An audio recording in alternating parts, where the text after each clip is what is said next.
I just want to say here we are. We're on the air live in Old San Juan, Puerto Rico. We have haze. We're happy that the Sahara dust is moving. And I'm just grateful to be here. I'm grateful to be alive. I'm grateful to the people of Puerto Rico. I'm grateful to all the people that are here today. I've gotten so much help. It's humbling, and just to be able to talk about this work and tell my story, it just means a lot that you're all here and giving it some attention. So thank you. And I want to say today is June 27th, 2020, and today is my father's 80th birthday. He was born in Cienfuegos, Cuba on this day in 1940. And he left, I'm going to tell a little bit about my dad. He left Cuba when he was 17 and he was in school at Tulane University, and he came to the United States to go to school. And when the political situation got really stressful, his dad sent him back early, back to school over his Christmas break, and then Castro took over the government and he was never able to return home. And there's a whole long story that comes out of that, but one of the important things that came out of that was that he met my mom, Colette Miracle, who's from Indianapolis, and they met in Poughkeepsie, New York. My mom was at Vassar and my dad was working for IBM at the time, and got married and raised a family, me and my three sisters, my sister Cynthia, myself, Ruthie, and Catherine. So there are four of us, and so that's the story of my dad. Tragically, he was killed at the World Trade Center on 9/11. At the time, he was working for Citibank as a programmer, and there was a trade show for financial technology on the windows of the world of the North Tower. So at the time, I was in Philadelphia, and part of what brought me to New York and brought me to Brooklyn, New York, a year and a half after 9/11 was kind of a need to kind of face what happened and to connect myself with other people that had stories around that day. And I remember having a studio in Dumbo under the Manhattan Bridge and watching the skyline of Lower Manhattan slowly change. And it went from looking like, like a wound. I mean, there was this hole in the sky to slowly, there was orange construction. Anyway, the long story short about that was that I watched kind of a healing that happened in New York, and began kind of a journey of wanting to understand my father's life, separate from his death, and also separate from my childhood, because I knew he had this whole other piece of his life that when I was a child had this kind of mythic quality. So I went to Cuba in 2008, and clearly the Cuba that exists today is very different than the Cuba that existed in the 40s and 50s. And I came to Old San Juan, Puerto Rico for the first time a year ago, and I realized that this could be kind of an approximate way to understand Caribbean, Spanish colonial culture, architecture, lifestyle that also has an American presence.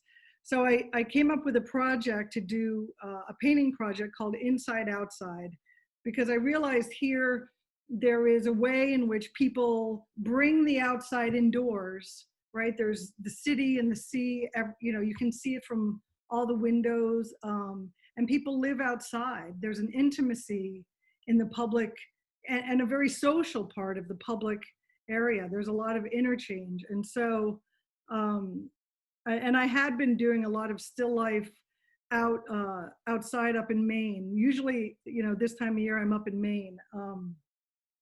But then coronavirus, I came here in early March, and then, coronavirus started, and this country went into a total lockdown with a mandatory curfew. and I made a difficult decision to shelter in place and to wait here. And I remember the day, because I have a friend who's from Brooklyn, who's not in Brooklyn. She's in Florida, and we were talking about what to do, and the State Department had issued an advisory for Americans abroad to come home. And I looked out the window, and there's the American flag. And I thought, you know what? I'm not abroad. I'm in the United States. So I just decided to wait. And in this time, I continued my project. Normally in the spring, I would be painting daffodils and pansies and sitting in my Northlight studio waiting for peony season. And here it was just a completely different set of variables. The sun is really intense. The wind is really strong. So if you put up an umbrella, it's going to get blown away. And so my painting time kind of got wedged into the sunset hours. And I just saw incredible things. So anyway, I have a PowerPoint. This is something I learned how to do. And I'm going to bring up my my screen sharing. If any of you have questions while I'm doing this, you can put them in the chat. And then at the end of this, we'll take questions. So, all right. And of course, here we go. I can do this, right? The learning curve. Okay, here we go. All right, I brought this picture with me to Puerto Rico. My student, Cindy Berg, she's probably here today. She's a student from the Pennsylvania Academy who lives in Puerto Rico. And she lured me here and she said, bring a picture of your dad. So I brought this picture and here I am, so happy, right? I mean, this is me like it was a holiday with all the Cubans. And in the middle, here's my dad. He's got a cigar in his mouth, and his brother Jorge, and my grandmother Mima. And then here's my mom. She was probably dealing with all of us behaving crazily there.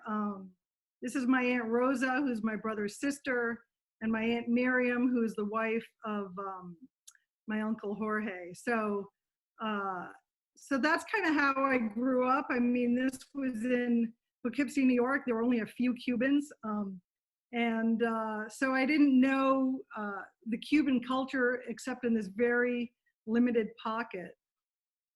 So when I first came to Old San Juan, Puerto Rico, a year ago, this is what I saw. I saw you could be looking into a space and then it would go into an interior outdoor space, a courtyard. And then beyond that, it might be the street. And it's like a painting inside a painting inside a painting, right? Everything is framed inside a frame. And so it really mirrors what happens with the lifestyle here. And I thought this could be, pictorially so interesting to me.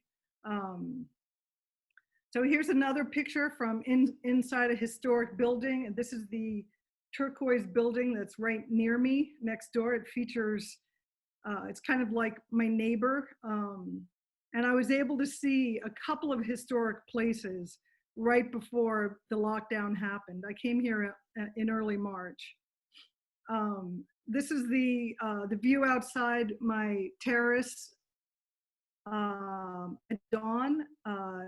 This structure here is called the Casa de Salud, and in it, a lot of nuns live there. And I remember, like, when we were in deep lockdown, I would walk by and I would see the nuns up on the balconies with binoculars, looking out at the police out in the bay with their like really dramatic white, the habit, the whole thing, right? They were very curious as well. So this is my first painting of that view, and it's 8 by 10 inches. On top of this is a cross, and I just kept thinking about that also. Growing up Catholic, that's kind of part of the story of who I am. Here is where I was painting. So I started it I don't know, late afternoon, and then the sun sets very dramatically here, and it doesn't, the days are longer up north than they are up here after the solstice. So that was interesting as well. So here, it's nighttime by the time I finish, but I just want to show you where I was. And here's kind of a studio view at night. I was so happy to be here. I was just delighted. And then I met my new friend. I eventually named her Marble, and she's a cat that lives up on the roof. There's a family of cats up here that became my friends, and so they're a part of this story as well. And she's looking out over the other cats that are on the street. There are a ton of stray cats in San Juan. One of my first Saturdays here, I was teaching with my friend Luis Borrero. He has an atelier here in Old San Juan, and he was part of the reason I came here a year ago and this year. I wanted to work with his young students, and a year ago we brought, a bunch of my students brought an art supply donation to his students and had a great exchange between my students and his students. It was really wonderful. So I was looking forward to doing that. One of the projects that Luis was working on last year was a big fresco. And so I found in his studio, and this was right at the beginning of COVID, a coveted item. And there it is, an N95 mask. You could not get them in New York. So this is my drawing demo that I did for his students. I had no idea, what I was doing, but it seemed like a nice kind of human form.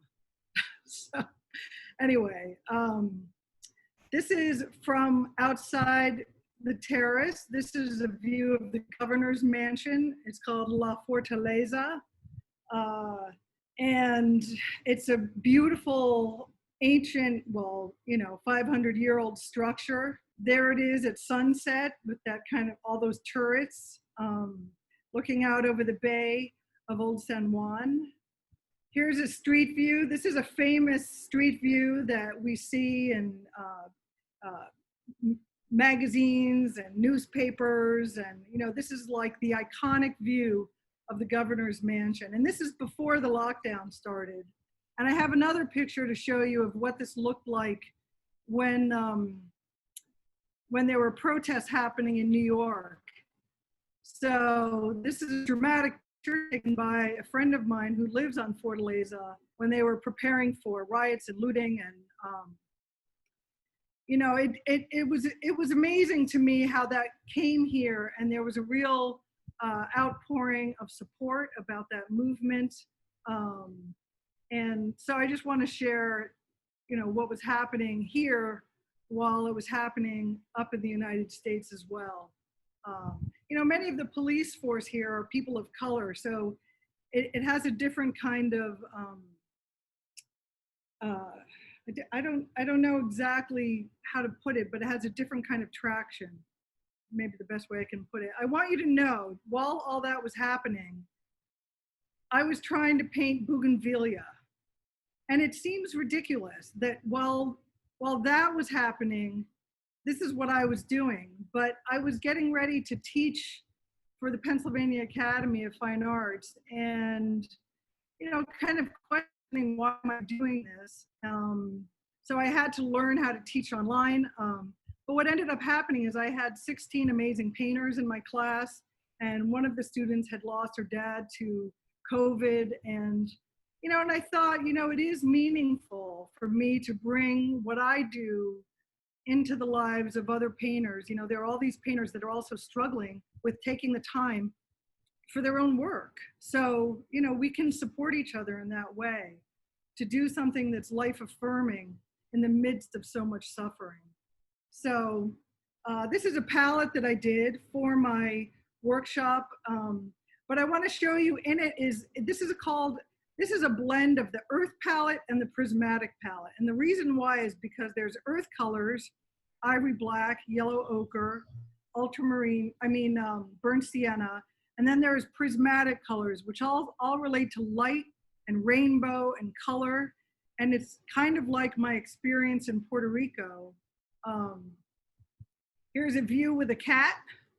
Uh, and, you know, there are these walls that are old and dilapidated and ancient looking, and they kind of relate to the earth palette. And then there are all these bright colors, right? There's a bougainvillea bush.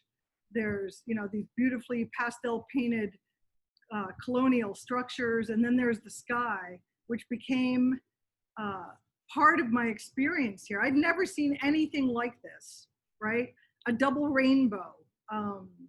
Just as, you know, an everyday occurrence, passing shower, double rainbow, okay. It just kept happening. So once the lockdown started, I remember somebody told me that there were dolphins swimming in the canals in Venice.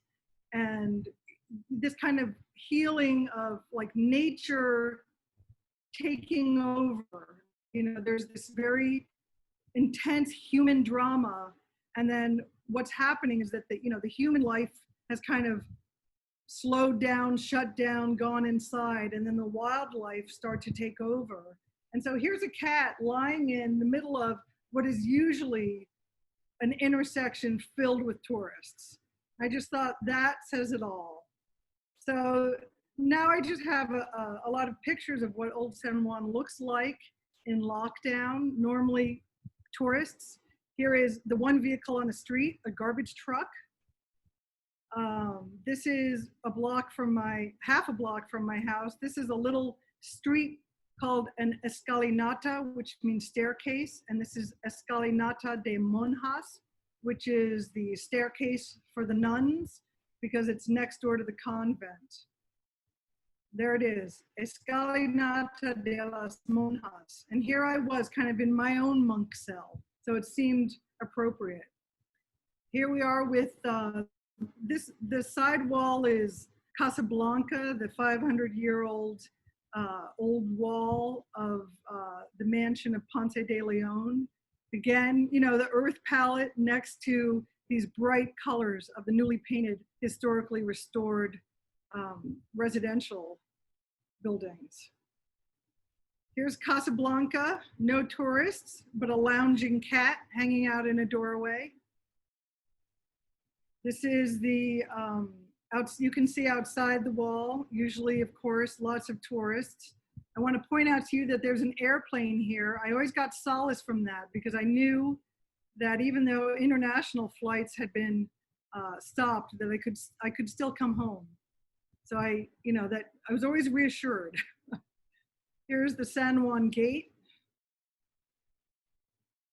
Here's a drawing I did from the roof of power lines. You know, we don't see those in New York. They're all underground, but they have this like wonderful, quirky kind of tree-like presence.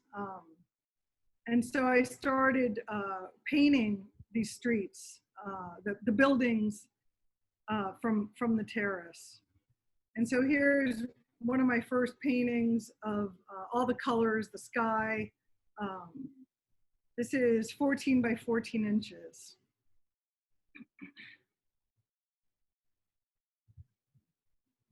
Again, the skies were so dramatic that they started to have a presence and a life of their own.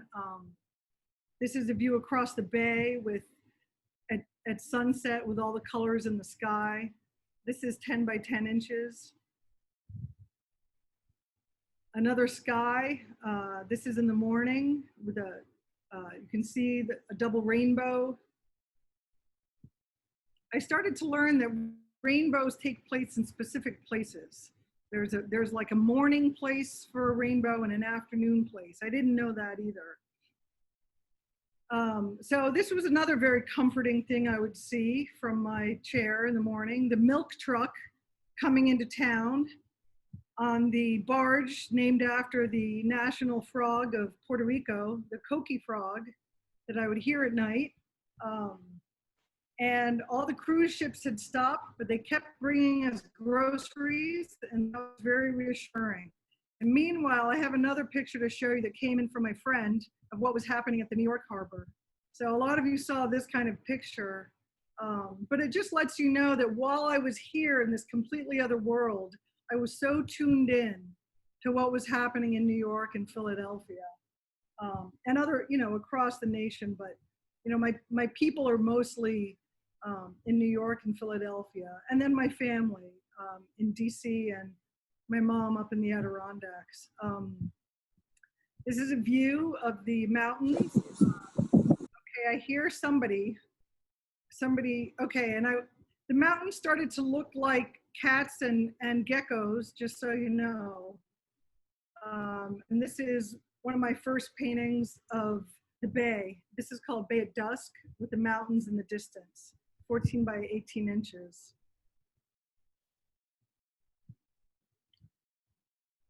Here's another one with a little more atmosphere. I usually am painting up in Maine, and up there it's there's fog, but there isn't the kind of haze. And overall, it has a more neutral kind of quality, a more pearly kind of quality. And here there's more green and there's more saturation. This is 12 by 16 inches. And there's marble at sunset, keeping me company, the roof cat. Here's another view of that incredible sky. You can see a rainbow kind of slicing through it, just a kind of a hint of it. I just couldn't believe the skies here. And there's Casa Blanca. This is 16 by 20 inches with the setting sun behind it. And back here, there's a power plant with these red smokestacks, which I thought kind of related to the balcony and the roof of Casa Blanca.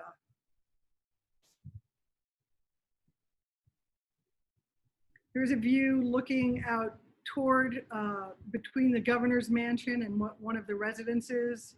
The sky overhead, like this kind of blanket of it almost seemed like cotton batting or something. This heavy sky, but then this beautiful coral light coming through. Here's the painting. It's 12 by 12 inches with that incredibly deep teal bay and the way it brings color into the sky above.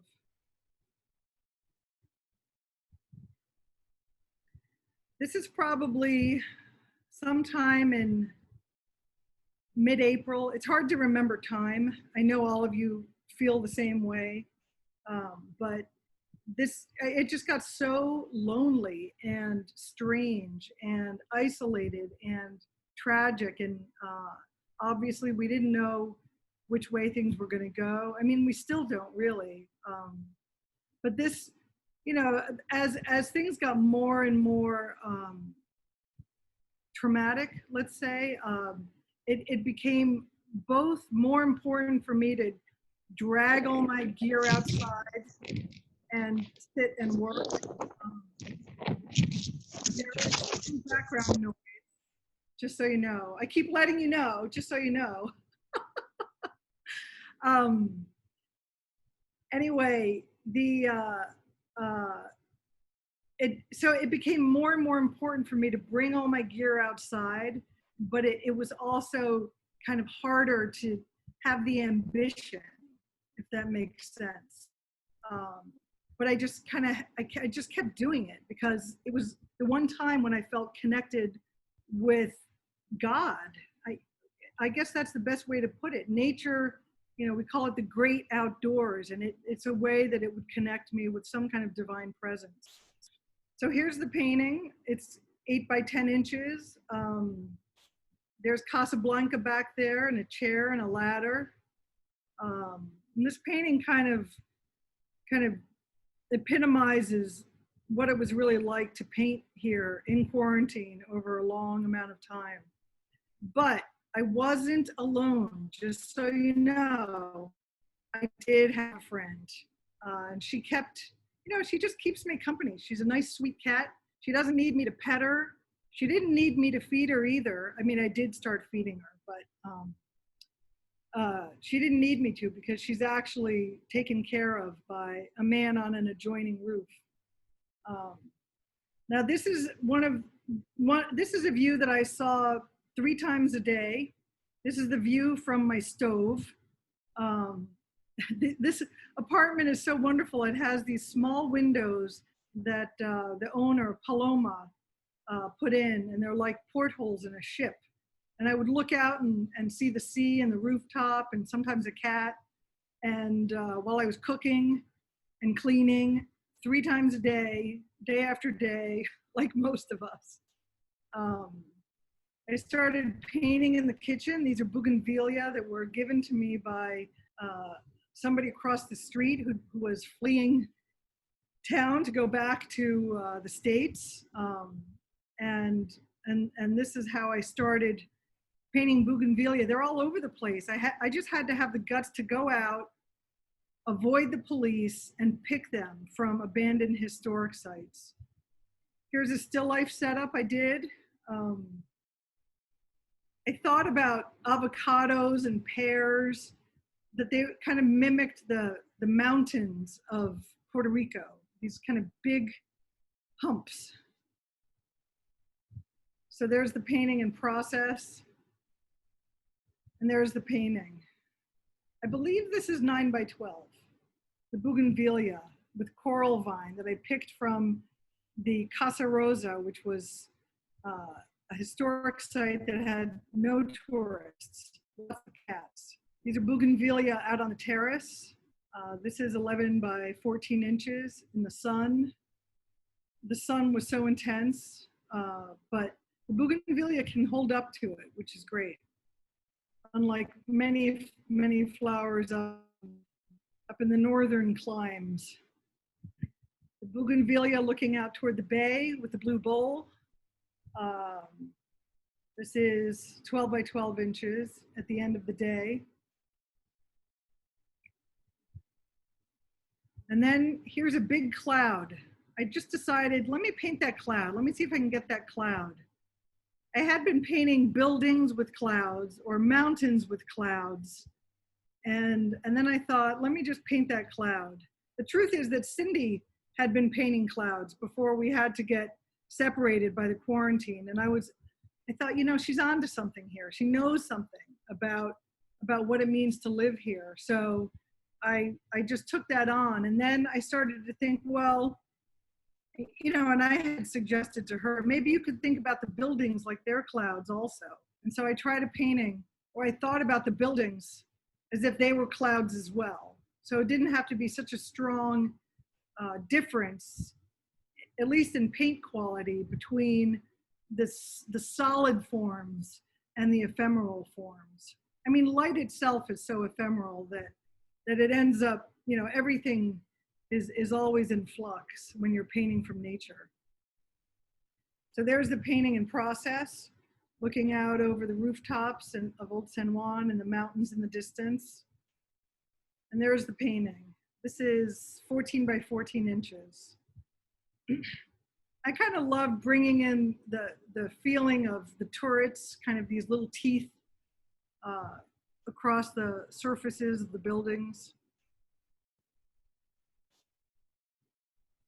And then there's the structure. This is it was a Catholic chapel. It's now a university in graduate studies right next to the apartment. It's been closed for the last 3 months, but this dome and this chapel have had this presence next to me. So I thought, let me try to understand that. Very classical proportions, Greek. So here's a painting. This is 12 by 12 inches of the dome.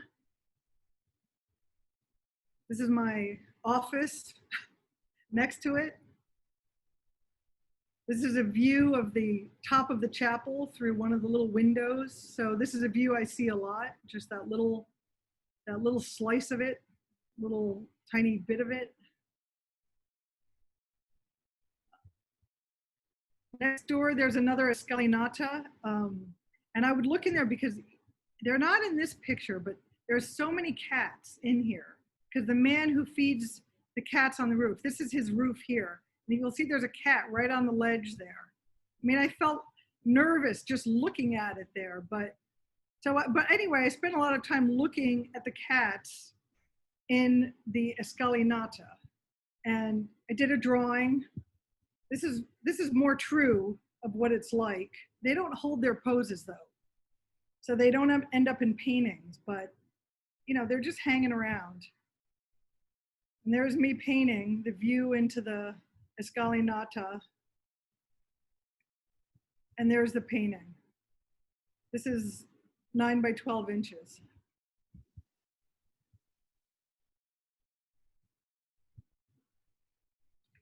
Here's another view with another cat. This has the power lines in it, which is kind of like, it was pointed out to me like a maypole. You know, it's getting, you know, electricity is getting gathered and redistributed. And there's me painting that view. This was in the afternoon. And there's the painting. It's called Rooftops and Powerlines, and it's 11 by 14 inches. There's the other way, looking the other way. I'm like leaning over the edge of this terrace, looking for signs of life. Here's a cat. You see the cat walking on the ledge?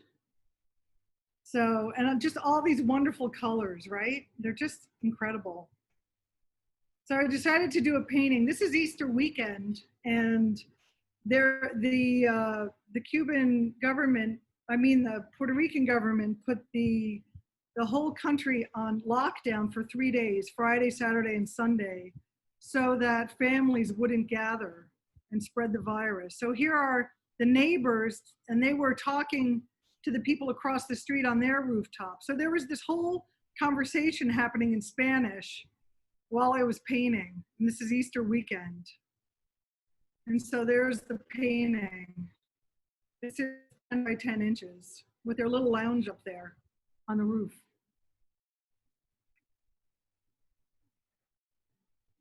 And then the Easter bunny came. Do you see the rabbit? I started seeing rabbits in the sky. So this is a very pronounced rabbit on Easter weekend. Again, this is Easter weekend. My friend Nell, she's a painter, sent me all these happy Easter colors. So I was trying them out on the palette. And this is looking up Calle Sol, which is the street where I am. And there's the painting. This is also 11 by 14 inches, the view up Calle Sol. This is a view of the back of the Casa de Salud, but it's mostly the backs of buildings, and they're very dusky and dark. Again, like this was just such a hard time, but I thought, let me try to paint it, how dusky and, you know, just the feeling of the end of the day, the losing of the light. And then this tragedy happened. This is a gecko who I would see all the time, but I had no idea that it was the same gecko until he lost his tail. So this poor guy, he loses his tail. And I don't know what happened to cause it. It might have had to do with a cat, but, and at that point I named him Stubbs. And I didn't know that I would see him again, but then I saw him the next day. And then I realized that his tragic loss became a way that I could know him. Now I know that sounds ridiculous, but he became part of my family, this little gecko. This is one of the last paintings I did. This was looking out at the end of the day, that feeling of the losing light. We snuck down, my friend and I, we met up secretly, skirted past the police and went down to La Perla, where there's a cemetery, no tourists, but the chickens were taking it over, and they were getting ready to go to bed, roosting on the tops of the cemetery, of the gravestones. I just thought it was incredible picture of what was happening around the world. And this picture, I know that the chicken, is grooming herself, but it looks like the head is bowed in prayer. And then Stubbs's tail started to grow back. See, this is what I really want to tell you guys. The tail is growing back. See, I mean, isn't that great? Right? There's like, life continues. And yeah, well, let's go back to that for a minute. See how happy he is? He's like, I can go on. I got my tail. All right, so I could not show my paintings to anybody with one exception, which is my neighbor on the second floor. We shared a washing machine, and so I would put my paintings out there for him to see on the staircase. And he's a wonderful man. His name is Professor Miguel Santiago, and he teaches art history. And he was in there trying to teach his courses online. And I was up here trying to paint. And I would share my paintings with him. And then he would talk to me about Sorolla. So I did have one person that I was able to show my paintings to. And this is a view of, we called it the Gallery of the Laundry, Galeria de Lavanderia. And he would come and see my paintings when he washed his clothes. So this is where I would go and find flowers at Casa Rosa.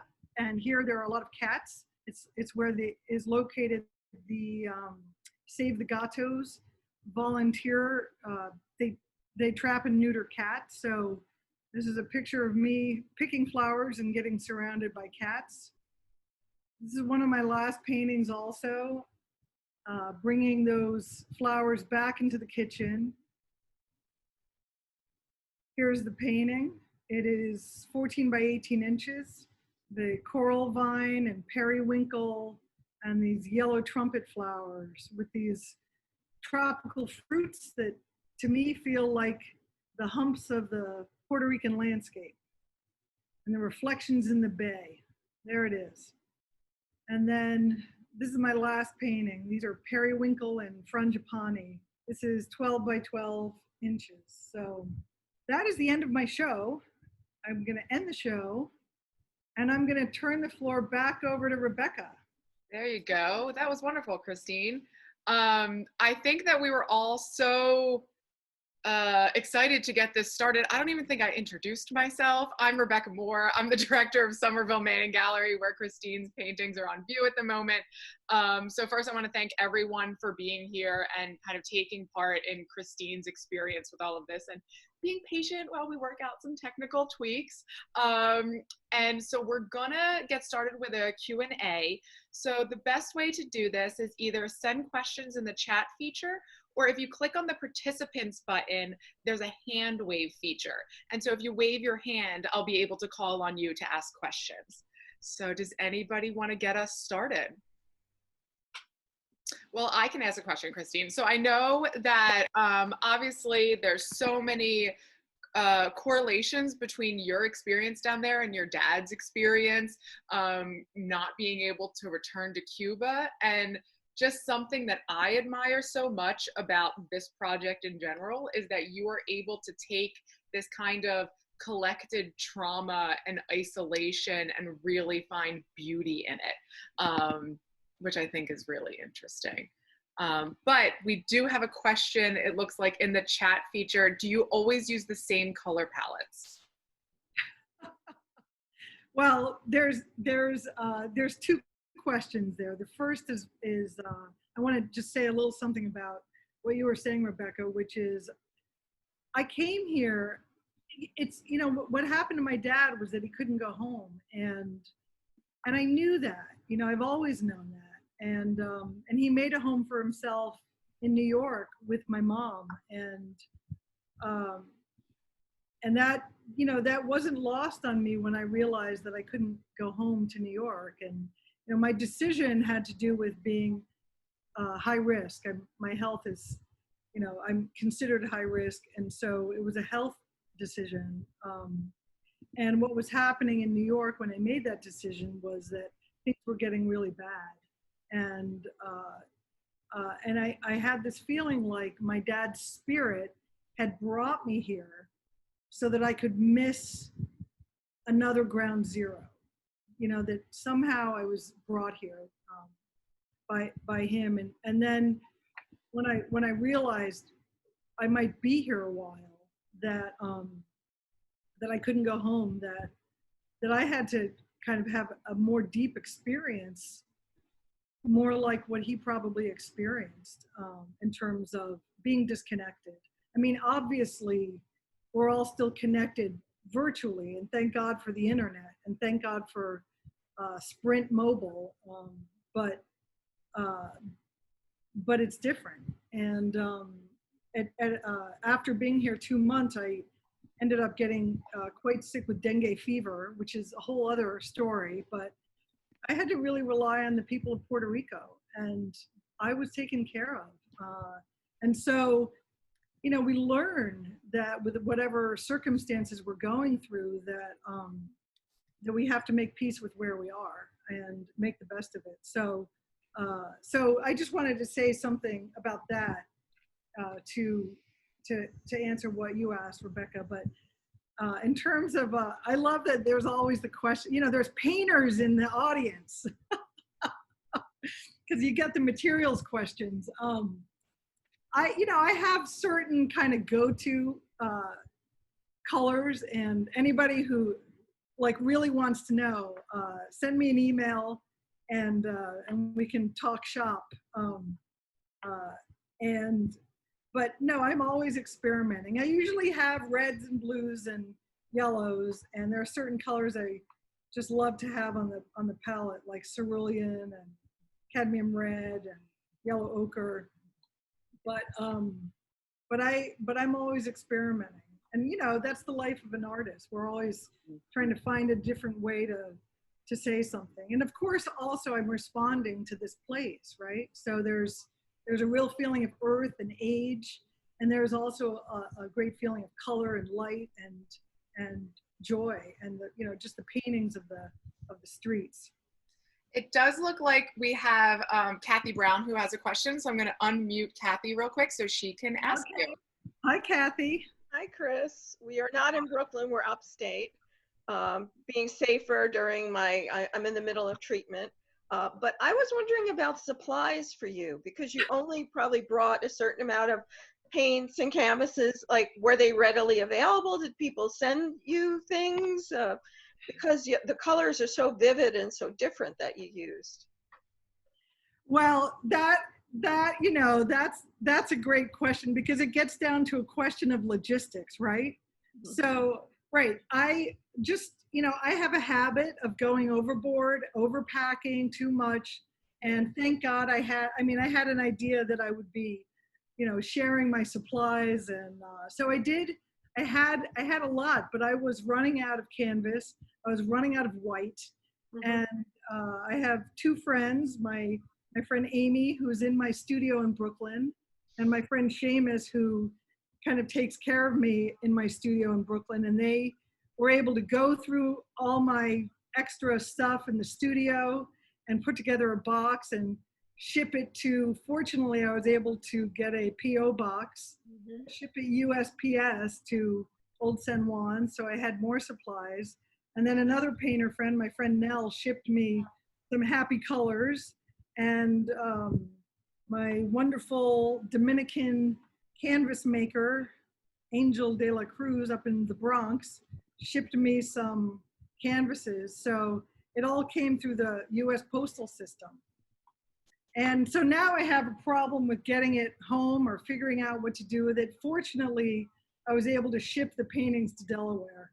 Yes. Anyway, it's great to see you, Kathy. I'm so glad you're here. So it looks like we're getting a couple other questions, specifically in terms of the light down in Puerto Rico and how it's different than the light in New York, and kind of how that affected your painting and your moods and all of that. Okay. Well, you know, the main thing is that it's tropical, right? So that means that the sun comes up and it's intense. And there's usually, and the skies are incredible, and there's usually this kind of symphonic thing happening in the sky. And also there's like a lot of atmosphere from just being tropical, right? There's jungles, right, on the island. So there's a lot of humidity in the air. So that brings a lot of color into the skies. And normal, right?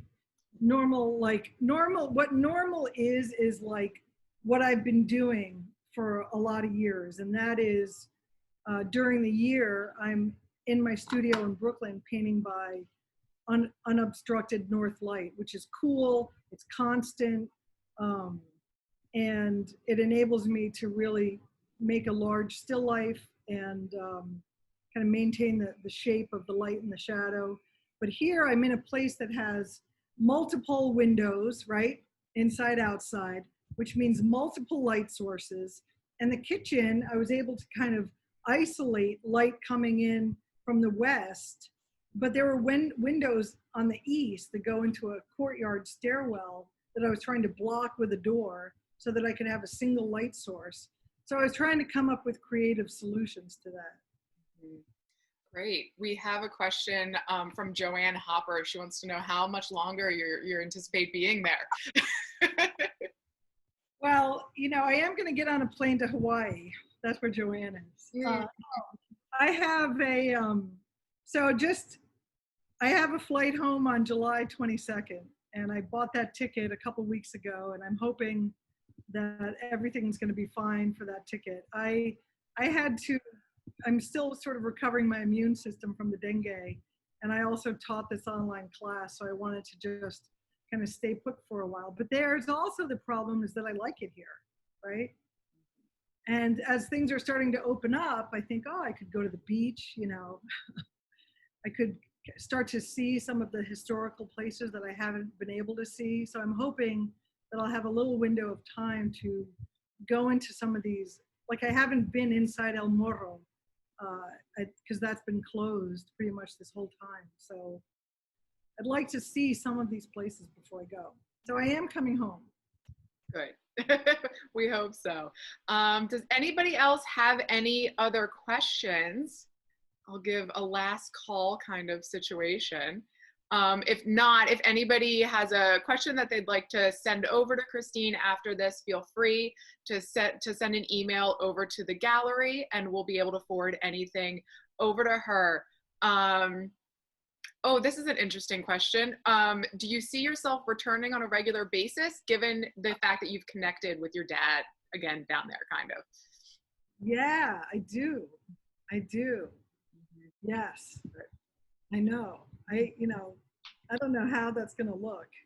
I think you should all come, actually. Come on over. I think we will all take you up on that offer. Well, if there's no more questions, I do want to thank everyone for being here, Christine for making this happen and creating these beautiful paintings.